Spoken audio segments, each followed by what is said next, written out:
देखिए उस्मान साहब, 2013 के इलेक्शन से पहले पाकिस्तान को बैनुल अक़वामी जो है बरादरी, फाइनेंशियल बरादरी जो है वो डिक्लेयर कर चुकी थी मैक्रो इकोनॉमिक इनस्टेबल कंट्री। जी जिस और ये साथ प्रेडिक्शन थी कि जो भी पॉलिटिकल पार्टी हुकूमत में आएगी उसको 6-7 महीने में डिफॉल्ट यानी बैंक्रप्सी डिक्लेयर करनी पड़ेगी और जाना पड़ेगा बैनुल अक़वामी लेंडर्स के पास, और हमारे जो क्रेडिटर्स हैं कि जी हमारे जो लोन्स हैं हम पे नहीं कर सकते, उसको आप रीशेड्यूल करें। जी तो ये पाकिस्तान की हालत थी माली तौर के ऊपर। उसके बाद आप अगर नजर दोहराएंगे तो पाकिस्तान में 18 से 20 घंटे की लोड शेडिंग होती थी। जी शहरों में 18 घंटे की, देहातों में 20 घंटे की रोजाना दहशतगर्दी पीक पर थी। और हर रोज कोई ना कोई बुरी खबर मिलती थी। हर हफ्ते में कई दहशतगर्दी के वाकयात होते थे, कई लोग शहीद होते थे। कराची की जो एक कमर्शियल हब है पाकिस्तान की, अहम तरीन, वो उसमें रात 8 बजे के बाद लोग बाहर नहीं निकल सकते थे। सिक्योरिटी सिचुएशन इतनी खराब हो चुकी थी। तो ये वो पाकिस्तान था। और पाकिस्तान में पिछले यानी काफी सालों से, जब से 1999 के बाद जब कू हुआ, उसके जी बाद पाकिस्तान में 1 मेगावाट बिजली का नहीं लगाया गया, यानी एडिशन की गई बिजली की प्रोडक्शन में। तो पाकिस्तान उस वक्त बेपनाह मसाइल में घिरा हुआ था। जी मुझे याद है कि जब मेरी बात होती थी, ये जो फाइनेंशियल एक्सपर्ट्स हैं दुनिया के, जब हमने इलेक्शन जीत लिया मई में, लेकिन जब हमने ओथ ली तो उसके दरमियान को करीबन 3.5 हफ्ते का गैप था। तो मई में हमने इलेक्शन जीता, लेकिन हमने ओथ मियाँ नवाज शरीफ साहब ने एज वजीर आजम 5 जून को ली और काबीना ने 7 जून को ली, अगर आपको याद जी हो। तो वो जो उसके दरमियान मुलाकातें थी, तो लोग कहते थे कि जी आपको करीबन 6 से 7 साल लगेंगे पाकिस्तान को सही ट्रैक पे लाने के लिए। जिस जाने के मैस लिए में आप घिर चुके हैं, तो हमारी आमदनी बहुत कम थी, हमारे अखराजात बेकाबू थे, हमारी इन्फ्लेशन जो थी वो बहुत अरूज पे एवरेज थी पिछले 5 साल की।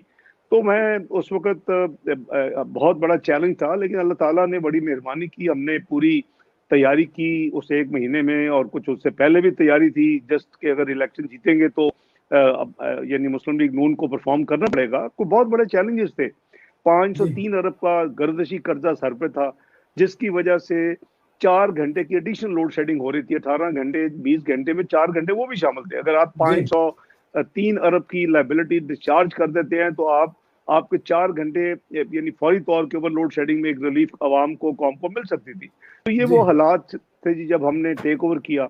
हमने बस सर फेंक के अपनी पूरी अल्लाह ताला के भरोसे पे मेहनत की। जो अपना एक विजन था उसके मुताबिक पहले 5 दिन में बजट दिया, फेडरल बजट, तमाम महकमों को, तमाम मिनिस्ट्रियों को, वजारतों को इंगेज होता, जो कि एक रूटीन है। उनसे फिर डिस्कशन, मैंने इसको स्टेट वर्क किया हुआ था अपना, और वो फाइनल किया, क्योंकि फॉर्मल मीटिंग उसी वक्त होनी थी। उसके बाद फिर हमने जब आखिरी हफ्ते में बजट पास करवा लिया, जून के आखिरी हफ्ते में 2013 में, तो साथ ही IMF की टीम अपने रेगुलर रिव्यू के लिए आई हुई थी। उसको रोका कि भाई हम आपसे बात करना चाहते हैं, क्योंकि जो हालात है, वो कहते जी आपके हालात तो बहुत खराब हैं और हमारी डिमांड्स बहुत ऊंची लंबी। तो मैंने कहा बैठो तो सही ना, हम बात करते हैं, जी क्योंकि हमने अपने तौर पे भी जो बजट दिया था, तो जो करेक्टिव एक्शंस थे, जो मैं अल्हम्दुलिल्लाह उस वक्त तीसरी दफा पाकिस्तान के वजारत खजाना में ये जिम्मेदारी अदा करना ही मैंने शुरू की थी। तो मैंने अब मुझे थोड़ा सा आइडिया था कि हमें क्या चीजें अपनी फिक्स करनी चाहिए, IMF और नो IMF। तो वो हमने बजट में कर ली। तो बस उनके साथ जब बैठे तो वो भी काफी हैरान हुए कि जो हमने, यानी आप समझे कि 60-70% चीज हम कर चुके थे ऑलरेडी। तो फिर जी आपने देखा कि 1 महीने के अंदर, यानी 7 जून को हमने हलफ लिया, 4 जुलाई 2013 को हमने IMF का प्रोग्राम दस्तखत कर लिया, और हमने पाकिस्तान को ऑन ट्रैक कर दिया। और फिर हमने दूसरे मामलात में हमने मेहनत शुरू कर दी। तो जो हमने 3 साल में, पहले 3 साल में, प्रोग्राम 3 साल का होता है, और उसमें 12 क्वार्टरली रिव्यूज होते हैं। 12 क्वार्टरली आप समझें कि आपके बेंचमार्क से आपने क्या क्या करना है। वो हमने एक बात कैटेगरी की, वो मुझे मुझे आपको बताने में कोई आर नहीं है, जी कि मैंने कहा जी आप हमें डिवेल्युएशन नहीं डिक्टेट करवा सकेंगे, ना करेंगे। उनको पता है, मैं बैनुल अक़वामी इदारों को पता है कि मैं अपने मुल्क की करेंसी को बेकदर करने का दुश्मन हूँ। ये आज नहीं, मैंने 98 जो हुई थी, हमारे ऊपर पाबंदियां लगी थी, मैंने जी वो भी भुगता हुआ है। और उस वक्त 69 रुपीज पे डॉलर चला गया, हम 52 पे लेके आए, और अल्हम्दुलिल्लाह फिर कई महीने उधर रहा, और फिर कू हुआ तो उस वक्त भी 52 पे था। तो मैंने कहा जी कि आप मेरे साथ जो हमारा स्ट्रक्चरल रिफॉर्म्स है उसकी बात करें, आप हमारे साथ रियल इंटरेस्ट रेट की बात करें, कि अगर महंगाई होगी, जी लेट से कि महंगाई 10% होगी, तो इंटरेस्ट रेट 11 जरूर होगा। लेकिन आपके कहने पे मैं इंटरेस्ट रेट जो है ना आसमान पे नहीं लेके जाऊंगा, ना जमीन पे लेके आऊंगा। और जो डॉलर और रुपए का जो अपना एक है, जो उसकी एक्सचेंज रेट, वो जी आप के कहने पे हम उसको स्लाइड नहीं करेंगे। ये मेरी दो कैटेगरी उनको समझ थी और समझ के, तो हमने उस्मान साहब पहली हुकूमत है जिसने कि पाकिस्तान की तारीख में वो 12 जो क्वार्टरली रिव्यूज थे कामयाबी के साथ मुकम्मल किए।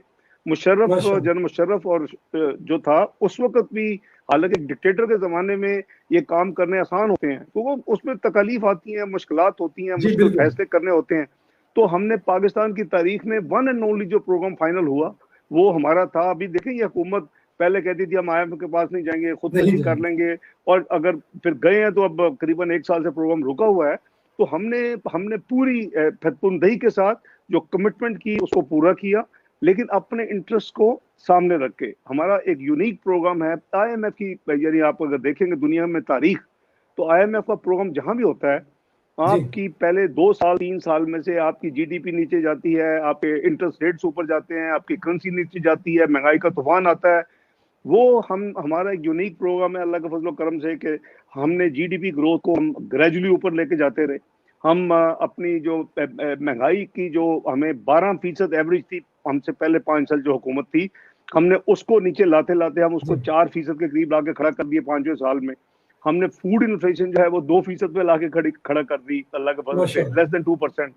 तो ये जो चीजें हैं जी, वो एक चलती चलती, उसके साथ हमने क्या किया, जो मेजर हमने काम किए 3 साल में, हमने पाकिस्तान में जो वादा किया था कौम से, हमने लोड शेडिंग का खात्मा किया।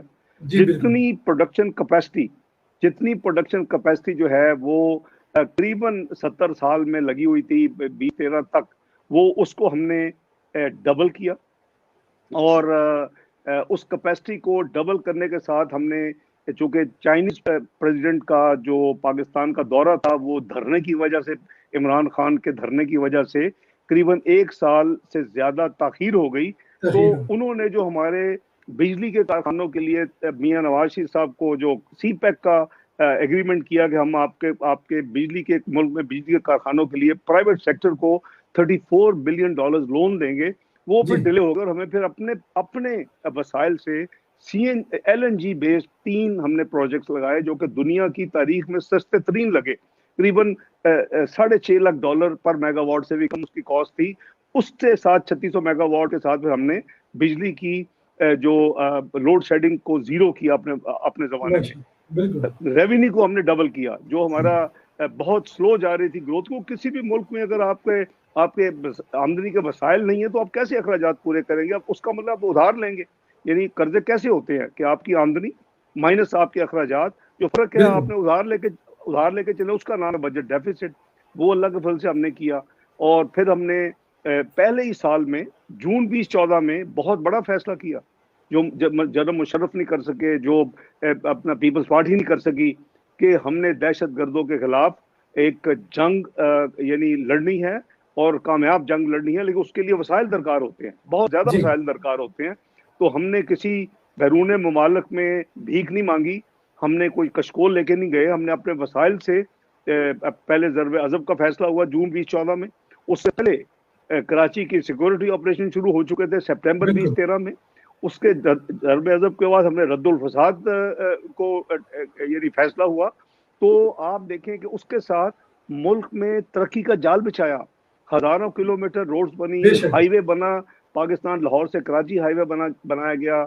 आप के कोयटा से गवादर जो है 72 घंटे के सफर को state of the art road बना के 12 घंटे में रिड्यूस किया गया, ग्वादर को डेवलप किया गया। ये वो सारी चीजें हैं कि जो अब मैं समझता हूँ कि क्या वाकई 5 साल में इतना काम हो सकता था। अल्लाह ताला ने बेपनाह कामयाबी दी और दुनिया मुतरफ हुई। यानी तमाम बैनुल अक़वामी अदारे, आप वर्ल्ड बैंक देख लें, IMF देख लें, आप एशियन डेवलपमेंट देख लें, आप एशिया इंफ्रास्ट्रक्चर इन्वेस्टमेंट बैंक देख लें, सब मेरी इनविटेशन के ऊपर उनके सदूर जो हैं और उनका जो चीफ एग्जेक्टिव या एमडी जो थे वो पाकिस्तान में उन्होंने विजिट किया। ये एक वाहिद हुकूमत है, आपको मिलेंगे कि सारे के सारे, क्योंकि पाकिस्तान ऑन ट्रैक था। दुनिया कहती थी, जापान का जो अदारा है जेट्रो, उसने कहा जी Pakistan is likely to be the second choices place for foreign direct investment. Usman sahab वो एक उभरती हुई जो मीशत थी जिसको कहा जाता था कि इट्स ए प्लेजेंट सरप्राइज, कोई ब्लूमबर्ग लिख रहा था, कोई रॉयटर लिख रहा था, वॉशिंगटन पोस्ट लिख रहा था, दुनिया की रेटिंग एजेंसी लिखती, उसको इन्होंने एक एडवेंचर करके पाकिस्तान में, पहले डॉन एडवेंचर फिर पनामा एडवेंचर करके उसको ग्राउंड कर दिया, उसको उसको बिल्कुल रोक दिया जो पाकिस्तान टेक ऑफ कर रहा था। तो हमारी जो अल्हम्दुलिल्लाह जो हमने छोड़ा पाकिस्तान, वो मैं समझता हूँ अगर आप किसी इंडिपेंडेंट एनालिस्ट से आप अगर एनालिसिस करवाएं तो आज तक जितनी हुकूमतों को विरसे में जो इकोनॉमी मिली है, पीटीआई और इमरान न्याजी को बेहतरीन इकोनॉमी मिली है। कंपैरिजन की बात कर रहा हूँ कि अगर आप पाकिस्तान की तारीख में सब हुकूमतों का देख लें, और अगर बदतरीन परफॉर्मेंस है तो वो भी जनरल या की होती थी, वो भी ये पीछे छोड़ गए 3 साल में। तो ये हमने अल्लाह का शुक्र है कि हमने पाकिस्तान को तरक्की की राह पे डाला मियां नवाज साहब की क़यादत में, और पाकिस्तान टेक ऑफ कर रहा था, दुनिया इसकी इज्जत कर रही थी, हम रेलिवेंट थे। वो तमाम मामला जो है ना वो कभी तबाही की तरफ जा चुके हैं। बिल्कुल ऐसी है।